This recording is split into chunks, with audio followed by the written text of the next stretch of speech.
K-Pop Demon Hunters, as most of you know, is the best K-pop animation that has come out so far. If you haven't watched it, I recommend you go check it out. K-pop fan or not, the movie is fire. The movie follows a trio of girls similar to Totally Spies and Powerpuff Girls, as their job is to exterminate demons breaching their world while being K-pop idols at the same time. One surprising thing is that despite its lesser marketing than most movies, it's the most successful animated movie this year. According to the Washington Post, the movie didn't seem to know what it had. It had just 9.2 million views in its first week before exploding further, with people telling each other about it. The marketing was small compared to most movies this year.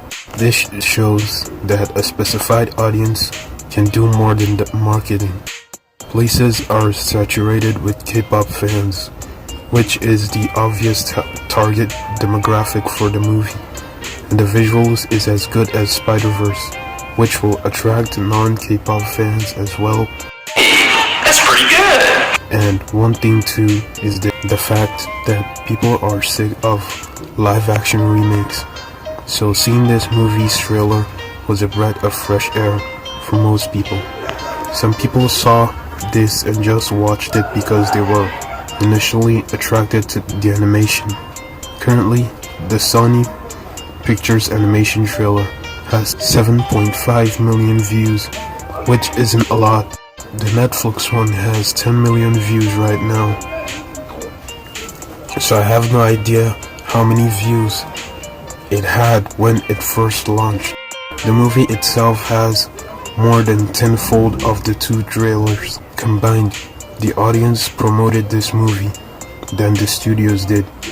So here are major reasons the marketing was safe. 1. The K-pop fandom, people who liked musicals and those who want originals with animation are the three group of people to be attracted to this movie, which in turn made it to spread. 2. Sony had a very good reputation of innovative movies. 3. Its competition was Elio. The release of this movie was very successful. It was a good thing that made it go more viral, but everyone preferred it to have a theatrical release instead. Well, I hope it happens for the sequel. Streaming on Netflix was good for the movie's success because Netflix is available to everyone at a cheaper price at convenience of any location, but still it's a missed opportunity. Seriously. Sony sold the IP to Netflix, so now they have distribution, music and sequel rights to the movie, which is a problem. Netflix is good at messing up shows. That's the reason they were considering a live-action remake as usual for Netflix. Like, for goodness sake, Netflix, please shut up. Most remakes are coming from them apparently, like One Piece, Avatar, now Solo Leveling. Some of them were good, but still it's oversaturation of live action remakes that isn't good, more downs than ups. The movies are still gonna be made by Sony but distributed by Netflix, and Sony is still a major part of decisions because they're the ones making the movies. This is a massive loss for Sony. The movie had $100 million budget and they earned just $20 million, which is a fraction of the movie if they had a theatrical release. This is a potential billion-dollar franchise, but we all hope it gets in theaters next time. The movie didn't earn much because it wasn't in theaters. Netflix subscriptions are cheaper than tickets. The subscriptions don't apply for a single movie each, too, which means the overall money is obviously smaller. In theaters, every single person pays for a ticket.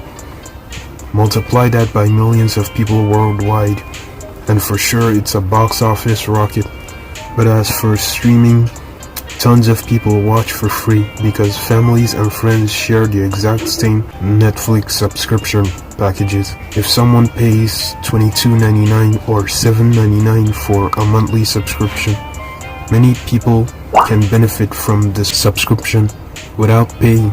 Not to mention it's a monthly subscription, so the money is payment for hundreds of movies before the month ends, unlike theaters, which is cost per screening. No one knows exactly how much the movie made because it's not a box office timing, but they released the movie on theaters just for a weekend sing-along in 1,750 theaters, and with just one weekend, its earning is estimated to be around $16 to $20 million. The soundtrack of this movie alone made $3.2 million. This movie is the most viewed Netflix animated movie of all time, being second to Arcane international popularity with 33 million views in the first 2 weeks. It's top 10 in Netflix in 93 countries and over 180 million views. The music in the movie are still in top 10 of Spotify most streamed music. They were previously number 1 and 2, Being Your Idol and Golden, but still currently on the top 10, higher than BTS, the biggest K-pop band. The animation, music, and originality carried this movie, and it's showing. Merch and fan arts have promoted the movie even more. I don't know how many trailers are making these merch, but it's shown its popularity. As for fan art, there's been fan arts ever since the movie released, and they're uncountable. This has given much interest in Korean culture for the past few months. The movie isn't deep enough to be considered a masterpiece in its lore, but it's still very creative, stands out, and even slaughtered Disney in what they formerly did best: musicals. Korean culture is widespread because of this movie, and it's original. Many people hate the movie, many people like the movie, many people criticize the movie's simple structure. But either way, the movie was creative, and that's why it's very good. So hide that from my non-Korean friends because they're like, that's stupid. Why do they do that kind of dancing? And I'd be like, but I love it. And then to come to now and going to my first concerts and being like, oh my gosh, all these people are singing a Korean song in Korean lyrics. It just blew my mind. And for me, it's just like a representation of how far our culture has come. And I'm just so proud of that. And so for me, it's more of like a personal reflection through the movie. And my kind of love letter to K-pop, I would say, is kind of coming through the movie. So I'm part of that wave of fans. I'm just really fanning my culture. Subscribe because I need momentum to find agents to pitch my series idea to. I delusionally think I can dethrone Arcane.